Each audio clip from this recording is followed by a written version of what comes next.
Hi everyone. So we were doing this chapter solutions, or in the previous video we have already discussed about solubility of solids and liquids.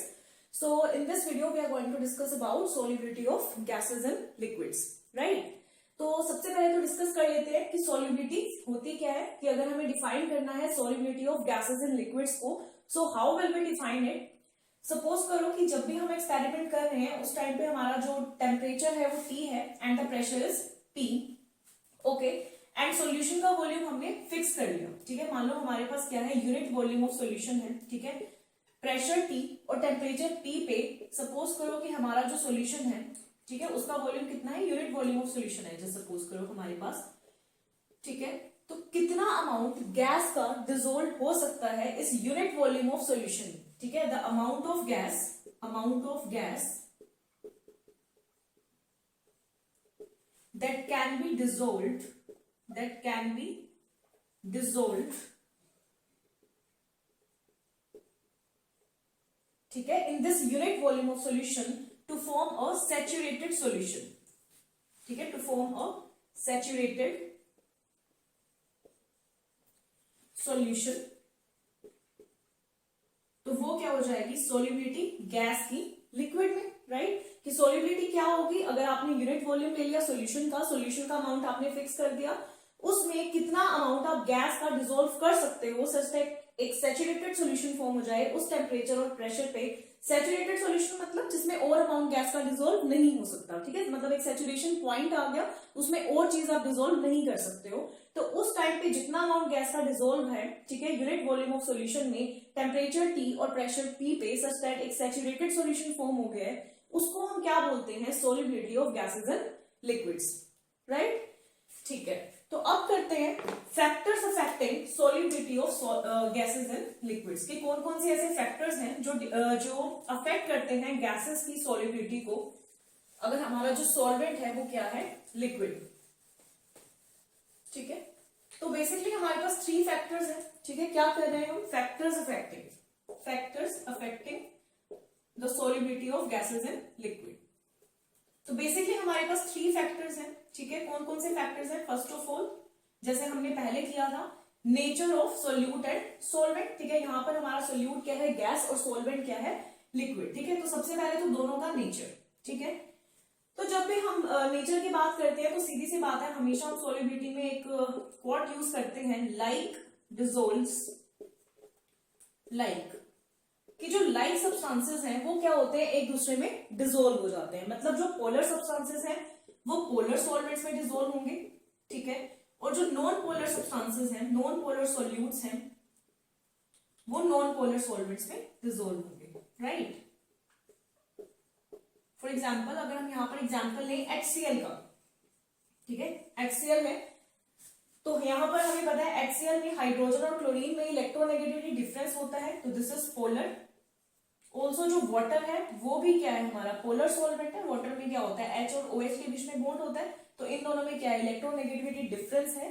That is why water भी हमारा polar solvent होता है, इसका dielectric constant बहुत ज्यादा high होता है। ठीक है, तो क्योंकि HCl भी क्या है, पोलर, तो वो वाटर में इजीली डिसॉल्व हो जाएगा। लेकिन इसी की बजाय अगर मैं एग्जांपल लूं हाइड्रोजन का, जिसके अंदर क्या होता है, 2 हाइड्रोजन एटम्स ने आपस में एक सिंगल कोवलेंट बॉन्ड फॉर्म किया होता है। अब यहाँ पर कोई इलेक्ट्रोनेगेटिविटी डिफरेंस नहीं है इन दोनों में। ठीक है, तो ये जो मॉलिक्यूल होता है वो क्या होता है, नॉन पोलर। ठीक है, ये एक नॉन पोलर मॉलिक्यूल है, तो ये वाटर में इजीली डिसॉल्व नहीं हो पाएगा। ठीक है, कि जो हाइड्रोजन की सॉल्युबिलिटी है वाटर में वो क्या रहेगी, कम रहेगी। लेकिन यही बात अगर हम HCl की करें तो HCl की सॉल्युबिलिटी वाटर में क्या है, ज्यादा है। ठीक है, तो ये इफेक्ट है उनकी नेचर का, कि जो गैस आप डिसॉल्व कर रहे हो उसका नेचर क्या है, इज इट पोलर और इज इट नॉन पोलर। अगर वो पोलर है तो वो अकॉर्डिंगली पोलर सॉल्वेंट में डिसॉल्व होगी, और अगर वो नॉन पोलर है तो वो अकॉर्डिंगली नॉन पोलर सॉल्वेंट में डिसॉल्व हो जाएगी। ठीक है, so this was the first factor. Second factor है टेम्परेचर। ठीक है, पहले भी हमने किया था, पहले नेचर, देन नेक्स्ट फैक्टर हमारा टेम्परेचर। ठीक है, अब सॉलिड्स के केस में तो हमने किया था कि कहीं पे एक्सोथर्मिक प्रोसेस होता है, कहीं पे एंडोथर्मिक प्रोसेस होता है, तो उसके बेसिस पे अलग अलग इफेक्ट रहता था उसमें। कहीं पे टेम्परेचर इंक्रीज करने पे सोल्युबिलिटी इंक्रीज करती थी और कहीं पे डिक्रीज करती थी। लेकिन यहाँ पर गैसेस के केस में क्या होता है, सिंपल सी बात है, जब हम टेम्परेचर को इंक्रीज करते हैं तो गैस क्या हो जाती है, हमेशा रिलीज हो जाती है, मतलब जो सोल्युबिलिटी है वो क्या हो जाती है, कम हो जाती है सॉल्यूशन में गैस की। टेम्परेचर को इंक्रीज करते हैं तो सोल्युबिलिटी क्या हो जाती है, गैस की डिक्रीज हो जाती है। हमेशा ही जब आप टेम्परेचर को इंक्रीज करोगे, वेपर्स या गैसियस मॉलिक्यूल क्या हो जाएंगे, बाहर निकल जाएंगे, रिलीज हो जाएंगे, मतलब जो सोल्युबिलिटी है वो डिक्रीज हो जाती है गैस की सॉल्यूशन में जब आप टेम्परेचर को क्या करते हो, इंक्रीज करते हो, राइट। अब ऐसा क्यों होता है, क्योंकि जो गैस का डिसोल्यूशन है वो क्या है, एक एक्सोथर्मिक प्रोसेस है, ठीक है। क्या होता है ये, एक्सोथर्मिक प्रोसेस है। कभी भी आप गैस को डिसोल्व करते हो सॉल्वेंट में तो हीट हमेशा क्या होती है, रिलीज होती है, मतलब जो प्रोसेस होता है वो हमेशा एक्सोथर्मिक होता है। फॉर एग्जांपल आपने कोई गैस ली, उसको सॉल्वेंट में डाला, ठीक है, तो जो सॉल्यूशन बनेगा दोनों का, साथ में क्या होगी, हीट रिलीज होगी, मतलब टेम्परेचर क्या होगा, इंक्रीज हो जाएगा, राइट। मतलब गैस को जब आप सॉल्वेंट में डिसॉल्व करोगे तो हमेशा एक्सोथर्मिक प्रोसेस होगी, हीट रिलीज होगी, मतलब टेम्परेचर हमेशा ज्यादा हो जाएगा, हायर टेम्परेचर हो जाएगा सॉल्यूशन का, जितना पहले था उससे ज्यादा हो जाएगा, ठीक है। अब यहां पर भी हम क्या कर रहे हैं, टेम्परेचर को अगर मान लो इंक्रीज कर रहे हैं, ठीक है, तो ली चैटलियर प्रिंसिपल अप्लाई कर रहे हैं यहाँ पे, ठीक है। ली चैटलियर प्रिंसिपल क्या कहता है कि कोई भी अगर आप चेंज लेकर आते हो कंडीशंस ऑफ टेम्परेचर या प्रेशर में, तो इक्विलिब्रियम कहां पर शिफ्ट करता है, उस डायरेक्शन में जहां पर वो उस चेंज को रेजिस्ट करे, ठीक है। मतलब अगर आप टेम्परेचर को इंक्रीज कर रहे हो तो ली चैटलियर प्रिंसिपल कहता है कि इक्विलिब्रियम उस डायरेक्शन में शिफ्ट हो जाएगा जहां पर टेम्परेचर डिक्रीज हो, राइट। यहां पर अगर आप टेम्परेचर को इंक्रीज करोगे तो इस इक्विलिब्रियम को, ये इक्विलिब्रियम कहां शिफ्ट हो जाएगा, जहां पर टेम्परेचर कम है, ठीक है। तो टेम्परेचर किस साइड कम है, इस साइड, रिएक्टेंट साइड पे। यहां पर तो हीट रिलीज हो रही है, टेम्परेचर ज्यादा है, तो टेम्परेचर कम किस साइड पे है, रिएक्टेंट वाली साइड पे है, ठीक है। तो सोल्युबिलिटी कम हो जाएगी, गैस और सॉल्वेंट अलग अलग हो जाएंगे और गैस इसीलिए हमारी रिलीज हो जाती है, ठीक है। तो जब हम टेम्परेचर को इंक्रीज करते हैं तो सोल्युबिलिटी गैस की क्या हो जाती है, डिक्रीज हो जाती है सॉल्यूशन में, राइट। तो ये था हमारा second factor which was of temperature. Next जो हमारा फैक्टर है वो है प्रेशर। सॉलिड्स के केस में प्रेशर का कोई सिग्निफिकेंट इफेक्ट नहीं था, हमने किया था, प्रेशर का कोई सिग्निफिकेंट इफेक्ट नहीं है यहाँ पे, क्योंकि जो सॉलिड्स हैं वो क्या होते हैं, इनकम्प्रेसिबल होते हैं, लेकिन गैसेस एज यू नो वो क्या है, कंप्रेसिबल है। दैट इज वाई यहाँ पर प्रेशर का क्या रहता है, सिग्निफिकेंट इफेक्ट रहता है, ठीक है। अब ये भी बिल्कुल सिंपल है, प्रेशर को इंक्रीज करोगे, मतलब उनको आपस में अगर किसी उनपे यहाँ पर लिक्विड है और अगर आप उस पर प्रेशर लगा रहे हो, गैस उसमें डिसोल्व है, प्रेशर अप्लाई कर रहे हो, तो लिक्विड और जो गैस के मॉलिक्यूल्स है वो क्या हो जाएंगे, क्लोज आ जाएंगे, मतलब वो सॉल्यूशन फॉर्म में रहेंगे, ठीक है। तो प्रेशर को अगर आप इंक्रीज करोगे तो उनकी सोल्युबिलिटी क्या रहेगी, आपस में वो डिसॉल्व रहेंगे, तो सोल्युबिलिटी इंक्रीज होगी, ठीक है। प्रेशर को इंक्रीज करने पे गैस की सोल्युबिलिटी लिक्विड में क्या होगी, इंक्रीज होगी। तो ये जो सबसे स्टडी किया था सिग्निफिकेंटली, जिसने स्टडी किया था, उस साइंटिस्ट का नाम था हेनरी।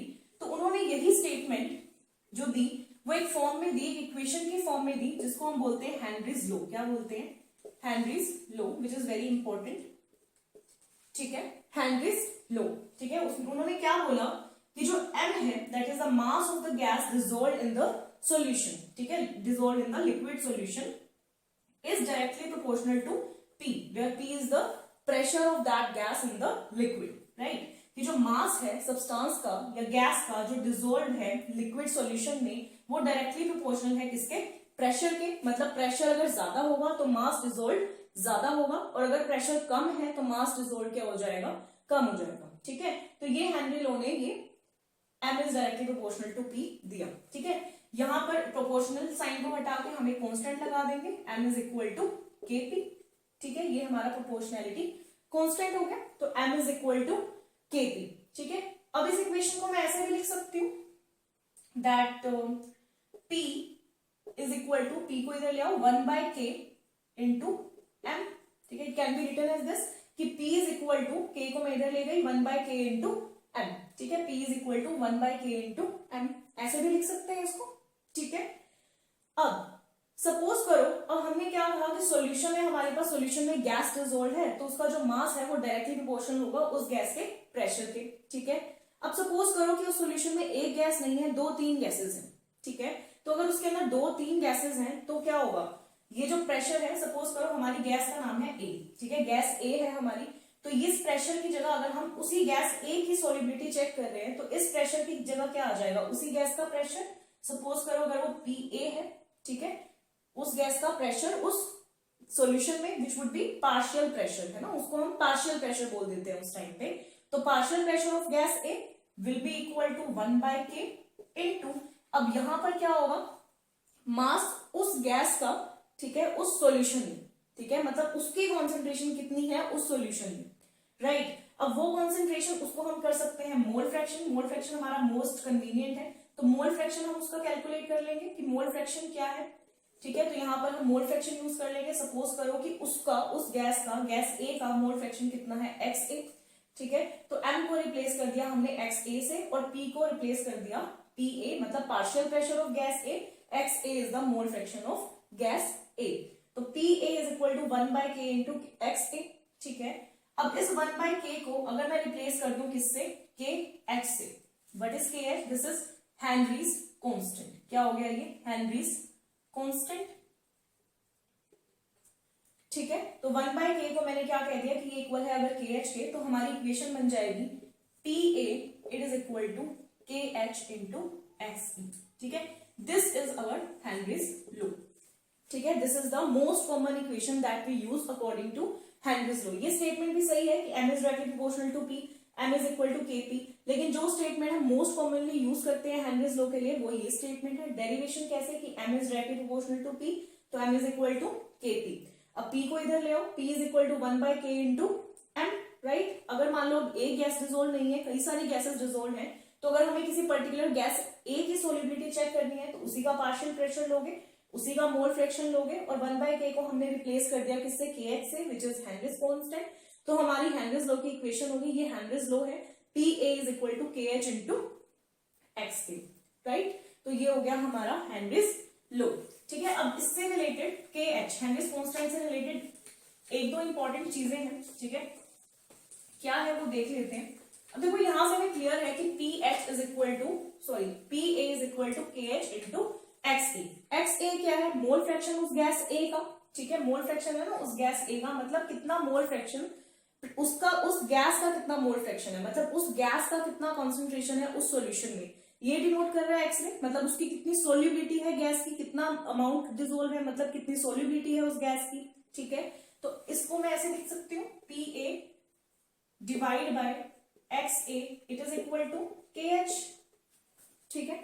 तो ये KH और ये XA, जिसको मैं क्या रिगार्ड कर रही हूँ, सोल्यूबिलिटी उस गैस की, मोल फ्रैक्शन है उस गैस का उस सॉल्यूशन में, तो इसका मतलब क्या है, उसकी सोल्यूबिलिटी तो है ना, ये क्या इंडिकेट कर रहा है, अमाउंट ही तो अमाउंट ही तो इंडिकेट कर रहा है ना गैस का कि कितना डिसोल्व है लिक्विड सॉल्यूशन में, ठीक है। तो ये उसकी क्या इंडिकेट कर रही है, सोल्यूबिलिटी, ठीक है। अब हमें दिख रहा है कि KH और XA कैसा रिलेशन है इनमें, इनवर्सली प्रोपोर्शनल है। दैट मीन्स अगर आप KH को इंक्रीज करोगे, ठीक है, तो जो सोल्यूबिलिटी है वो क्या हो जाएगी, डिक्रीज हो जाएगी गैस की, ठीक है। ये जो KH होता है ये किसी भी गैस के लिए पर्टिकुलर होता है, ठीक है। तो जो KH है अगर उसकी वैल्यू ज्यादा है किसी गैस के लिए, इसका मतलब उसकी सोल्यूबिलिटी, उस गैस की सोल्यूबिलिटी कम होगी। अगर KH की वैल्यू कम है तो सोल्यूबिलिटी क्या होगी, ज्यादा, इनवर्सली प्रोपोर्शनल है ये, ठीक है।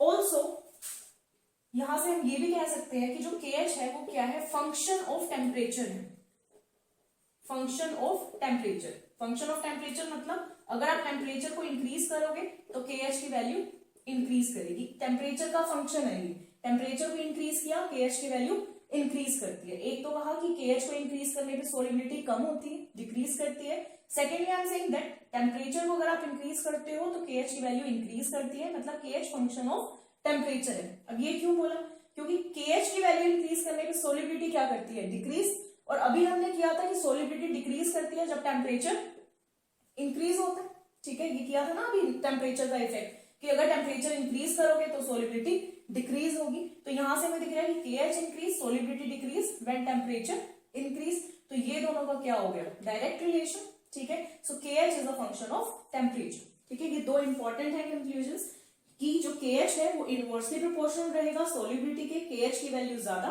हेनरीज कांस्टेंट की वैल्यू ज्यादा, तो सोल्यूबिलिटी उस गैस की कम होगी, और अगर टेम्परेचर की वैल्यू ज्यादा है तो उससे KH की वैल्यू इंक्रीज करती है। हेनरीज कांस्टेंट की वैल्यू उस पर्टिकुलर गैस के लिए क्या करती है, इंक्रीज करती है अगर टेम्परेचर सराउंडिंग्स का ज्यादा है, राइट, ओके।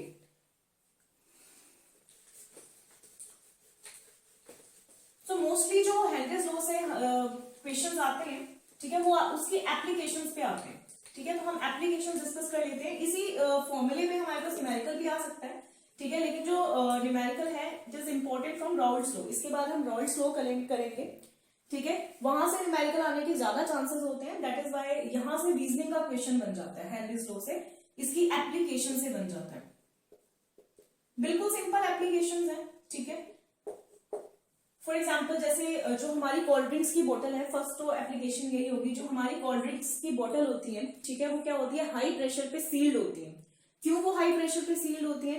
क्योंकि जैसे हम ओपन करते हैं उसको, तो उस टाइम पे हम क्या करते हैं, प्रेशर रिलीज करते हैं। प्रेशर हम कम करते हैं तो गैस क्या हो जाती है, रिलीज हो जाती है। तो उसको हम हाई प्रेशर पे सील करके रखते हैं, सो दैट जो गैस है वो उसके अंदर क्या रहे, हमारी कोका कोला की बॉटल्स में वो डिजोल्व रहे, राइट। क्योंकि अगर आप उसको हाई प्रेशर पे सील नहीं करोगे, ठीक है, तो गैस क्या हो जाएगी, रिलीज होती जाएगी और गैस उसमें खत्म हो जाएगी, राइट। तो इसीलिए वो क्या होती है, हाई प्रेशर पे सील्ड होती है। तो ऐसे रीजनिंग का क्वेश्चन आ सकता है, why the bottles of cold drinks are sealed at high pressures, right. तो एक तो ये एप्लीकेशन हो गई।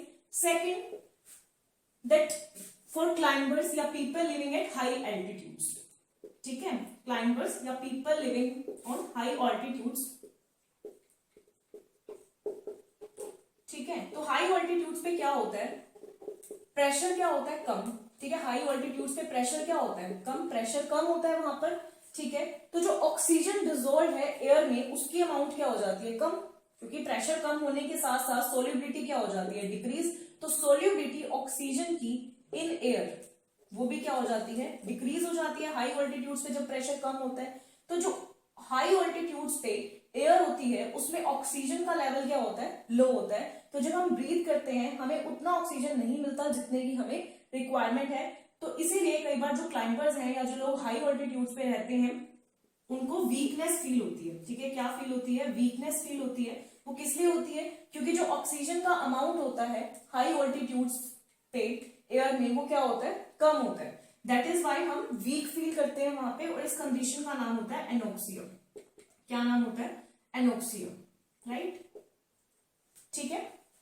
थर्ड, एक और application most important, in the functioning of lungs, ठीक है, in the function of lungs. आपको पता है हम जब ब्रीथ करते हैं, ठीक है, तो एयर हमारी कहाँ एंटर करती है, लंग्स में एंटर करती है, ठीक है। एयर कहाँ एंटर करती है, लंग्स में एंटर करती है। अब लंग्स में भी क्या होता है, जो प्रेशर होता है लंग्स में क्या होता है, प्रेशर ज्यादा होता है, ठीक है। लंग्स में क्या होता है, प्रेशर ज्यादा होता है। तो जो हीमोग्लोबिन है, ठीक है, the pigment due to which our blood is red in colour, right. तो जब प्रेशर इंक्रीज होता है तो हीमोग्लोबिन क्या कर लेता है, ऑक्सीजन के साथ इसकी सोल्युबिलिटी ज्यादा हो जाती है और ये उसके साथ क्या कर लेता है, कंबाइन कर लेता है, ठीक है। और उसके बाद ये कैरी करता है ऑक्सीजन को, इस तरह से ये कंबाइन करके प्रेशर इंक्रीज होने के कारण ये ऑक्सीजन को अपने साथ ले लेता है, अपने अंदर डिसॉल्व हो जाती है उसके अंदर, ठीक है। लेकिन जब ये मसल्स तक लेकर जाता है, जब ये मसल्स में पहुंचते हैं, ठीक है, तो मसल्स में प्रेशर क्या होता है, कम, एज कंपेयर टू लंग्स। जो मसल्स हैं उनमें प्रेशर होता है कम। तो उस टाइम पे फिर हीमोग्लोबिन क्या करता है, इस ऑक्सीजन को मसल्स में रिलीज कर देता है, राइट।